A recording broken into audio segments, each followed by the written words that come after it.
Your task will not be an easy one. Your enemy is well-trained, well-equipped, and battle-hardened. There is not a liberal America and a conservative America. There is the United States of America. Good night, and good luck. Hey, folks. The elephant in the room this week is temptation. Specifically, authoritarian temptation. Now look, temptation is a part of human nature.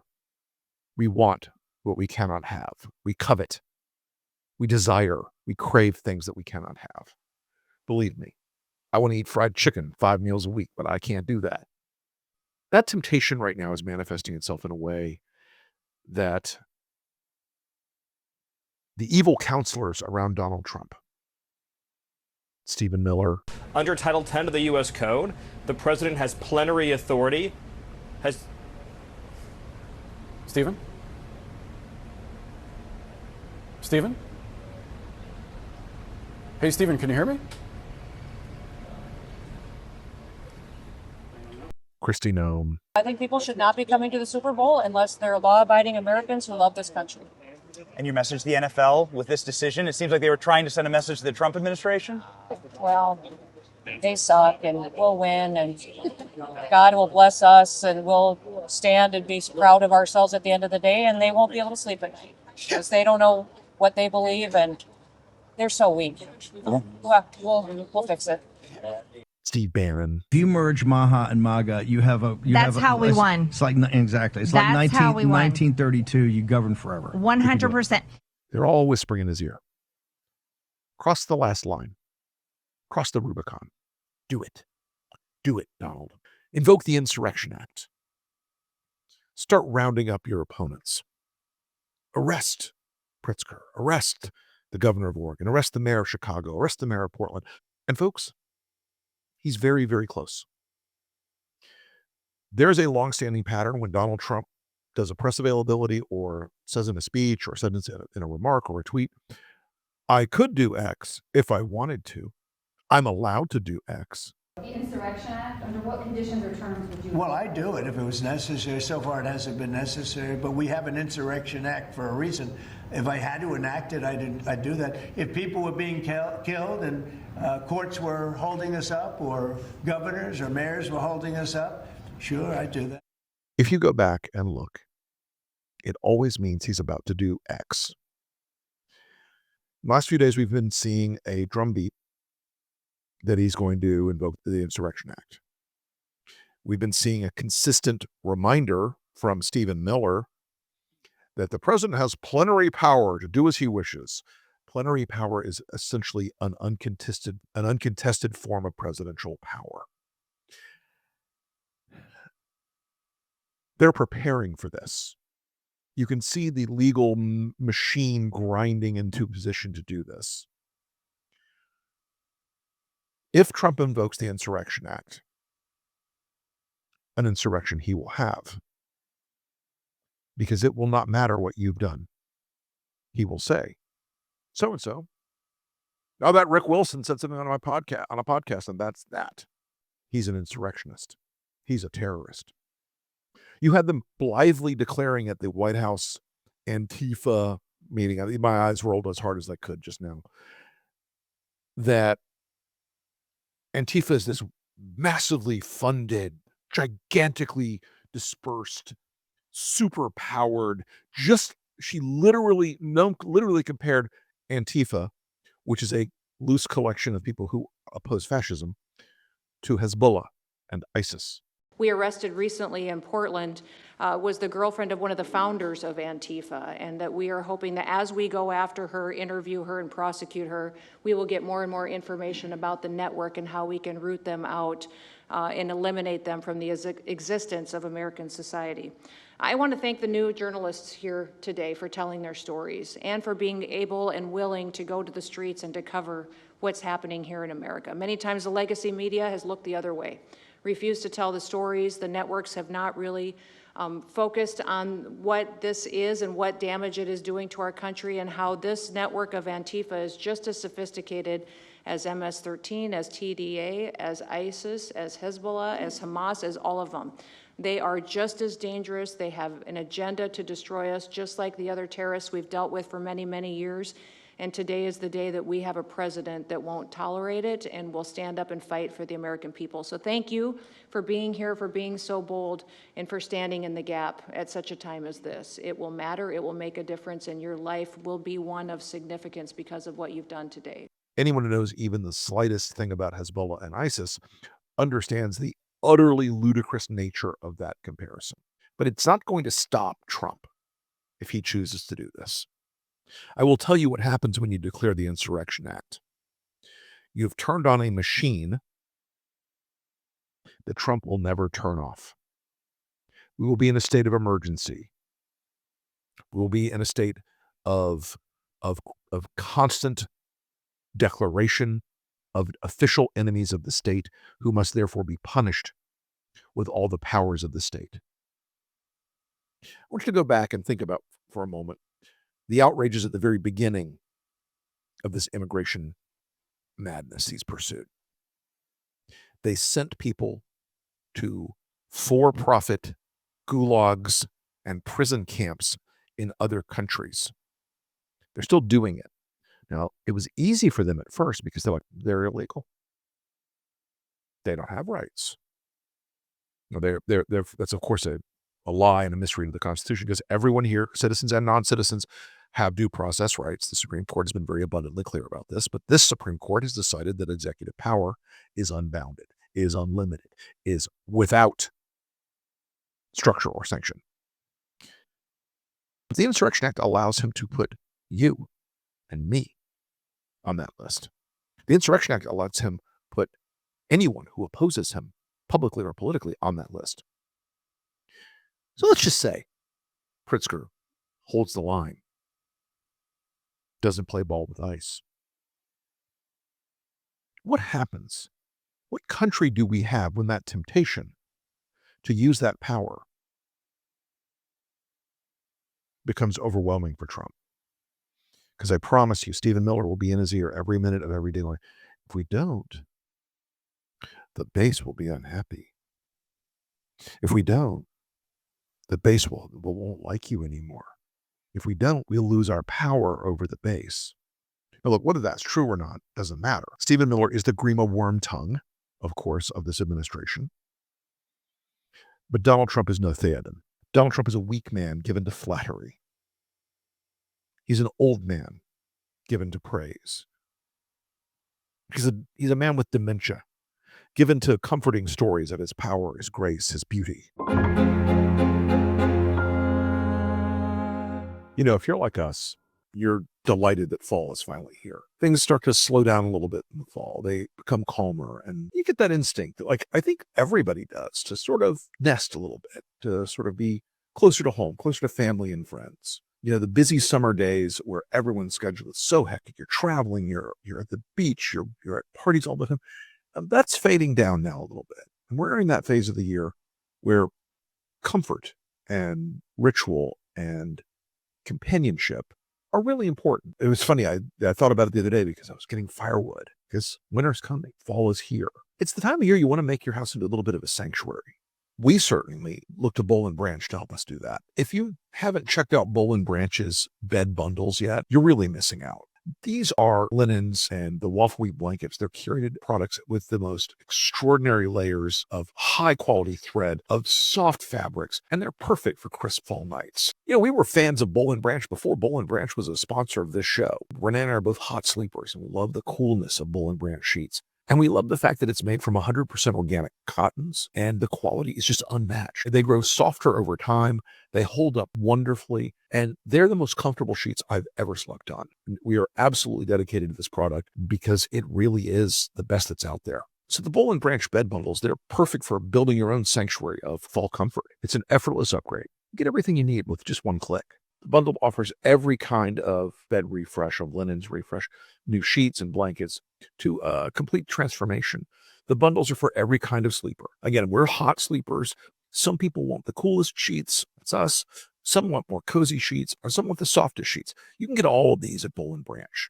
And again, they're made with 100% organic cotton, and the designs are durable, high quality. They get softer with every wash, and there's a whole rainbow of colors. And they come with a 30-night worry-free guarantee. Recently I had a friend ask me about one of these ads, one of the Boll and Branch ads on the air. And I said, oh, no, you have to understand, these are different sheets. These are not what you're going to pick up in the store. The quality is a world apart. The quality of your sleep with these sheets is a world apart. And again, if you're a hot sleeper, the coolness of Boll and Branch sheets will absolutely change your life. They feel like they get softer with every single washing, and they hold up beautifully. I have to tell you, we are just delighted with Boll and Branch. And the as fall comes, we've got the waffle weave blanket out now because it is getting cooler. Even here in Florida, the nights are starting to cool off, and we love that. And they feel so much better than our other bedding. It's just really a world of difference. Boll and Branch makes upgrading your bed easier than ever with curated bundles for a sanctuary of comfort.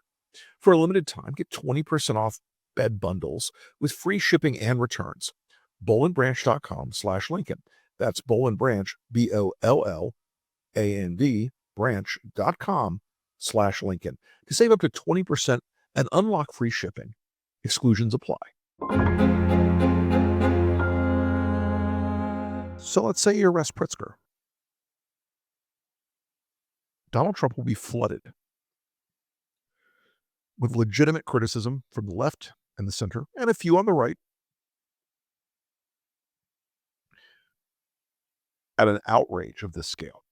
He will be roasted, and it won't matter. Do you know why? Because the MAGA media machine, the hate machine around Trump, will immediately frame this as, well, Pritzker was a terrorist leader. He was encouraging terrorism.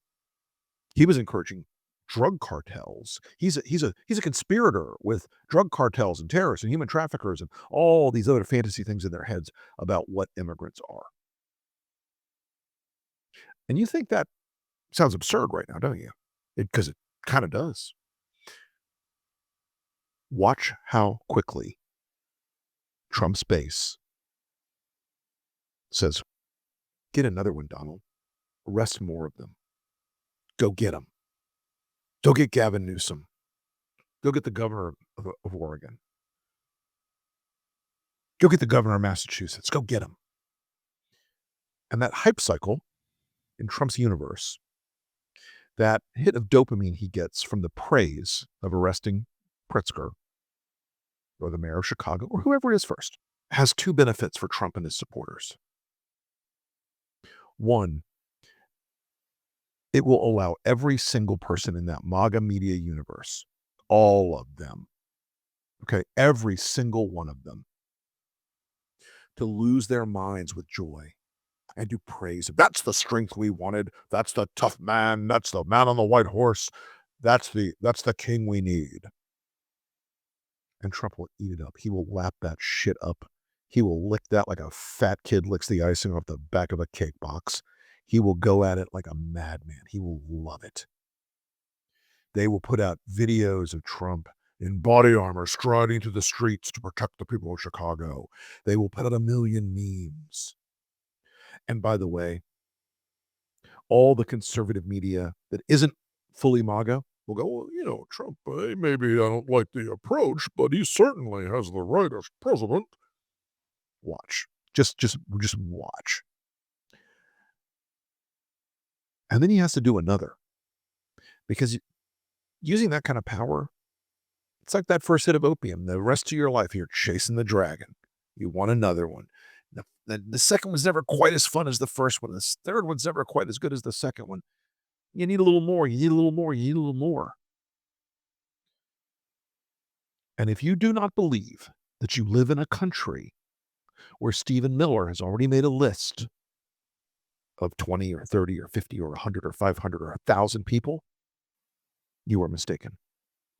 If you don't believe that the people around Trump will leverage this for power, if you don't believe that once he declares the Insurrection Act, he'll just say, hey, those 2026 elections, Antifa terrorist threats, we're going to have to delay those.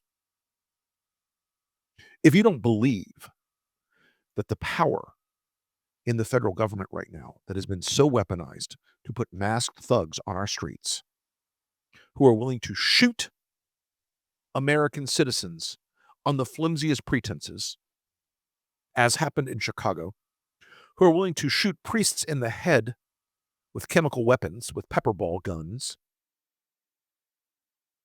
who are willing to call in fake 911 calls. We're under attack, we're under attack. And it's a camera crew from a CBS local affiliate. You are watching as Broadview police respond to a 911 call, claiming someone was tampering with a gate at the ICE detention facility there. Body camera footage obtained by the CBS News Chicago investigators shows several Broadview police officers respond to an alleged Homeland Security threat. The gate in question is where ICE takes detained immigrants for processing. What's up, guys? Hey, what's up? Not much. How are you?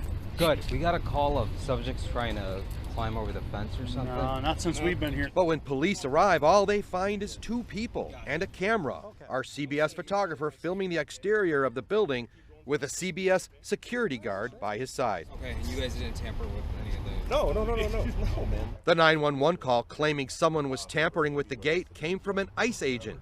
According to this incident report, an ICE agent called police for help. But he can't go and try to force his way in that door. Okay, so the guy in the He booth? just says No, that the he guy was in just the recording. camera. Do you believe that that was a false call? I do. Again, it was just our CBS photographer filming the exterior of the building. In your mind, bogus. Yes. It's disturbing. It's ridiculous. Broadview Police Chief Thomas Mills says this is just one of several questionable 911 calls his police department has received from ICE at this facility recently. This same detention center has become the site of at least 3 other incidents involving federal agents who are accused of hitting people with cars, shooting projectiles, and using chemical agents on journalists, including a CBS reporter last Sunday. If you do not believe they will construct an elaborate scheme of lies and bullshit and deceptions, Rick Wilson was obviously threatening to kill those ICE agents when he criticized them for wearing masks. Watch. Just watch. Just watch. Now, I know that this is going to fall, of course, on the deafest of deaf ears.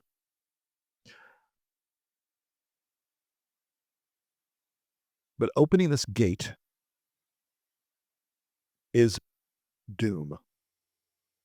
Opening this gate is doom. It's doom for this country. It's also doom for the Republican Party. Because you will have told everybody else, no rules apply. You'll have told the rest of the country, no rules apply. LOL, nothing matters, as you guys like to say. You'll have told us once and for all, any pretense of constitutionality, the rule of law, American tradition, it's gone. You'll trawl back through the historic records of, well, the Insurrection Act was used. It has been used before. At the request of state governors, with 1 or 2 very, very rare exceptions, which were very bounded and narrow and briefly set to expire in a week or 2 weeks. Do not pretend that when Trump declares the Insurrection Act to be in effect, that it is the same as when George Bush, at the request of the governor of California, deployed a small number of troops for logistical support to the LAPD during the riots in 1992 for a week.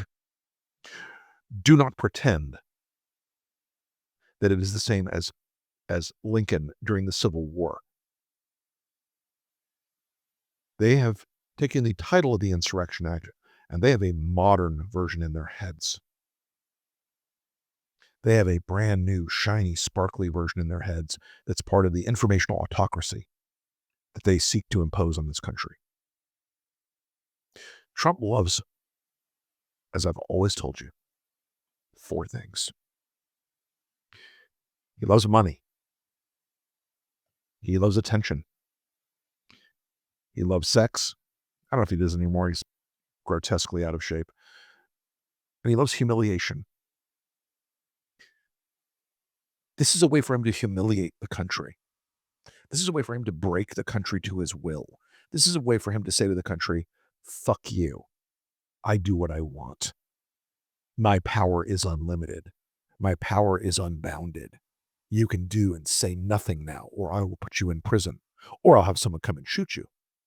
We've already seen in Venezuela that they are engaged in false flag operations. Most of these boats are fishing boats, and you all know it, and they know it. They're not high-powered drug smugglers with terrorists on board coming to bring the fentanyl to Smith Elementary School in your neighborhood. It's bullshit. It's a lie. They know it, and you know it. And the American media also knows it, by the way. It is a lie that there's some global terrorist organization called Antifa. They know it. We know it. It's a false flag. It's an excuse, not a reason. We even saw a manifestation of that with this MAGA scamfluencer chick yesterday who shows up at the White House, glamorous makeup, put together, but in the Antifa hearing, she has no makeup on. She has a fake black eye. She's like, I was beaten by Antifa thugs and I came right here, Mr. President. Fuck you. Today, I am sitting here with a black eye and a concussion after being violently hit in the face with a metal pole while reporting outside the ICE facility just this past week. After the attack, I immediately went to three Portland police officers who refused to detain the suspect. I took the time to chase down the suspect in the streets, had her held for 35 minutes. I was waiting for Portland police to come, and they never came. Then that's what opened my eyes to what this group is actually doing. I watched 20 Antifa militants help my assault suspect escape into an Antifa safe house that is 1 block away from the ICE facility. And this safe house is where Antifa-affiliated protesters are conducting paramilitary operations. It's where they're arresting, they're showering, they're eating to continue this occupation. I have staked out this safe house and have observed shift changes. This group is highly organized. It is being funded through mutual aid groups, and they have no plans of stopping. Residents living across the ICE facility have been held hostage by Antifa. They're begging for federal intervention. The city refuses to help, and they want you, President Trump, to come in and restore law and order. Fuck you. It's crude. It's agitprop. It's agit porn. But these people will play a game that you in the resistance may not really believe could be done. But they will. They will make themselves and they will make their friends and their allies believe that they're in the middle of a war with terrorists. They will make their friends and their allies believe that what Trump is doing is the most righteous decision he could possibly make. Obviously, the country's flying apart at the seams because of these terrorist groups. I think a lot about Ukraine lately. And I want you to think about this too. Because when the Russians charged into Ukraine in 2022, everybody, including my friends in Ukraine, looked at it and said, oh my God, the Russians, the Ukrainians are totally outgunned. Those tanks are going to be in Kyiv in 6 hours. It's going to be over. There's no way they can stop this. A lot of you were thinking that about the Insurrection Act right now and about Trump right now. There's no way you can stop this. You're thinking about, like, how do you stand up to these ICE troops and these National Guard guys and these active duty military guys that are going to be in our show? How do you stand up against the 82nd Airborne? The Ukrainians didn't fight them head to head. They didn't go at them. They didn't line up and have a tank battle in the plains north of Kyiv. They worked around the problem. They caused the Russians pain in other ways. They broke the power of that armored charge coming down towards Kyiv because small groups of brave people did small, brave things. If he invokes the Insurrection Act, you will be called to do brave things. You will be called to do small things. You will be called to fight back in ways that you may not want to right now, may not believe you can right now. You'll be called to stand and speak. You'll be called to be brave publicly, to show America that this is not the majority, and it is not the majority. We've got to find, as people resisting this, our political equivalent of the drone warfare Ukraine built. They took cheap drones, strapped grenades and and explosives to them, and you fly a $500 drone into $1 million tank over and over again. They found a way to asymmetrically go at the enemy. I don't have that solution for you yet. I don't know what the asymmetric solution to the Insurrection Act is yet. But I can tell you, it is going to require us to be in the streets. It is going to require us to be in the courts. It is going to require us to be up the asses of our political leaders, even the Republicans who you think will not be moved, because I think they'll be moved.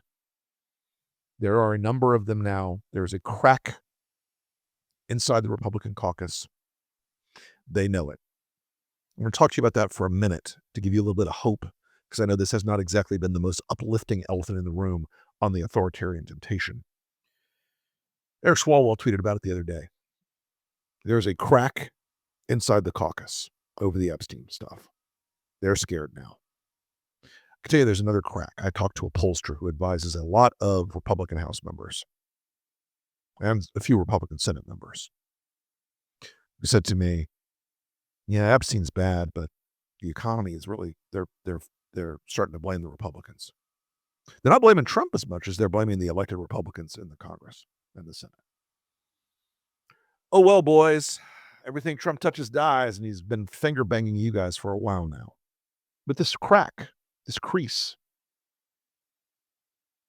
I need some of these Republicans out there in the country who didn't sign up for this. Some of you did. About 25% of Republicans did sign up for this. They do want the authoritarianism. They do want a dictatorship led by Donald Trump or his family members. They do want to crush dissent. They do want to burn the Constitution down. They do want to give Trump ultimate power over life and death of any individual American. Pay attention, because that crack is going to widen. That crack is going to expand. That crack is not ever going to get fixed. You cannot superglue that crack back together. You cannot pretend that everything's normal once you've done this. You cannot pretend that there will not be asymmetric political warfare waged against Republicans when this is over, because there will be, because there must be. We are at a moment in our politics in this country where unless we have people who are willing to be brave, willing to stand up and say no, willing to stand in front of that tank, willing to show that you live without fear, willing to show that you will not be a number, willing to show that you will not be a victim, willing to show that you will not say, this is normal, this is fine, I accept this, then we will have failed as a country. We will have fallen as a nation. Kristi Noem yesterday at the Wednesday, at the White House, said we're going to start treating these people in Portland like we're doing in Venezuela. It's a preview. It's a promise. That's a curtain opener in a world where state power and state violence is used against you. And it will not stop. Remember what I said earlier. Once you open this door, the inevitable temptations of power, combined with Donald Trump's psychosis and his need for attention, his need for validation, his need for approval, it will widen. It will not stop at Pritzker. It will not stop at a bunch of anarchist teenagers in dinosaur suits in Portland. It will expand. Authoritarian systems must expand the use of authoritarian power. Otherwise, you stop being afraid of them. And they really want you to be afraid right now. They really want you to live in fear right now. They want you to run. They want you to run into your phone and just look at Instagram all day and pretend nothing else is wrong. They want you to run and pay attention to sports or your hobbies or something else. But we are at a moment in our country that is the most dangerous moment we've been in since the Civil War, by far. Temptation is a human emotion, as I said in the beginning. And resisting it, as a sort of practicing stoic, is something you have to do. You have to resist that temptation. You have to say no. Donald Trump has never said no to a temptation, I would imagine, in his adult life, or ever, frankly. He's a spoiled, cosseted little bitch who was raised in an environment where he hasn't shit on anything but a golden toilet in the last 50 years. All the awfulness you know about him, all the terrible things about Trump that you know, that we have witnessed as a country before our very eyes for the last decade. The conspiracies, the cruelties, the abuses of power, the corruption. He knows what he is. And he's never been punished for it. We came close right after January 6th, where the Republican Senate could have stopped all of this. And Mitch McConnell said, no, we're going to let him go. Because they wanted the political advantage of keeping Trump's base in the Republican Party. The lawsuits and the prosecutions of Trump that were entirely legitimate were both fraud, classified documents, everything else, January 6th. Had they been pursued appropriately and with the appropriate diligence and speed, we would not be here. But we're here. He is old. He is angry. He's paranoid. And just about Epstein. There's some other things he's paranoid about too. And he's warning you what's coming. He's warning you what's around the corner. He's warning you what's around the bend. Again, that pattern, when he starts asking people, should I invoke the Insurrection Act? I can, you know. That's a real thing, y'all. That's a real thing. And that temptation that he's feeling right now is so powerful. And I want to talk briefly before we go. You're going to feel a temptation after he does this. Some people will. To jump to violence. Some people will. Not everybody. Some people will. You know what? I get it. I get it. Feels like the last stage of the war, but it's not the last stage of the war. They need you. They need us. They need anyone to go out and become the face of violent terrorist resistance against the administration. Do not give them that gift. Do not give them that joy. Do not give them that moment. There's an old phrase that I've heard variations of over the years. And the phrase is, it's too late to work inside the system, and it's too soon to start shooting son of a bitches. We're somewhere in the middle. When they do this, do not engage in political violence. They would love a civil war. They would love it. It would allow them to justify their wildest excesses way beyond what the Insurrection Act would provide them. They would love it. Don't hand them that gift. We are going to resist. We're going to stand up. I promise you, you will carry me out of this fight feet first. I promise you, there are millions and millions more of us than there are of them. They have tools, they have technology, they have evil, and they have the power of the state. They're Russia. Be Ukraine. Asymmetric.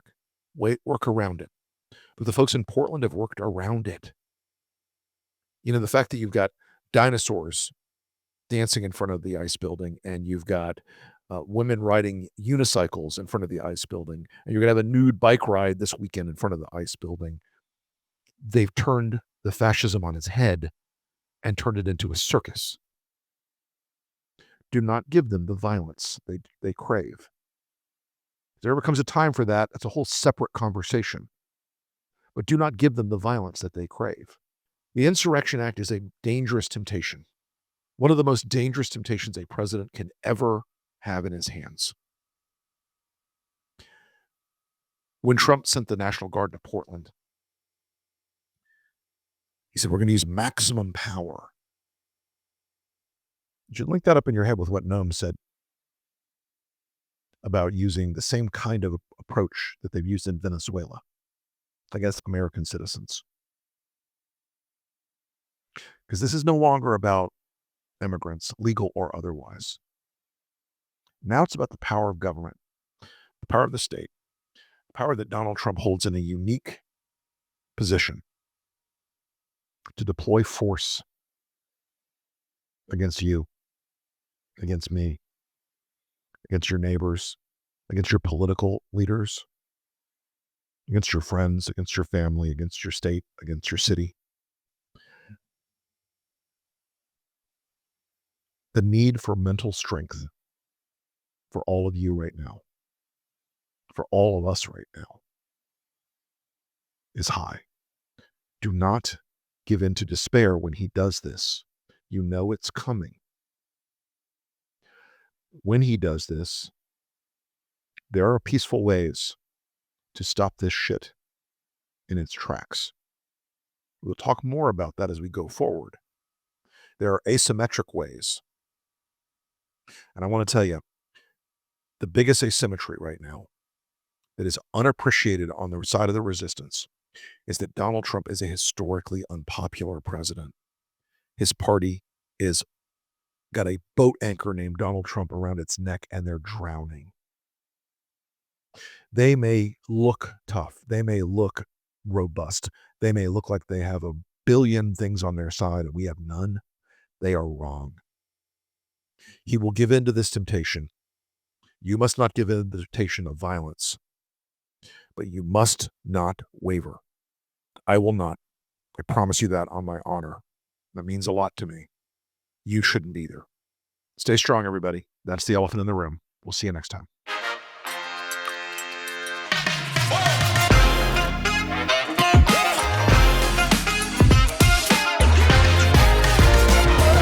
Good night and good luck.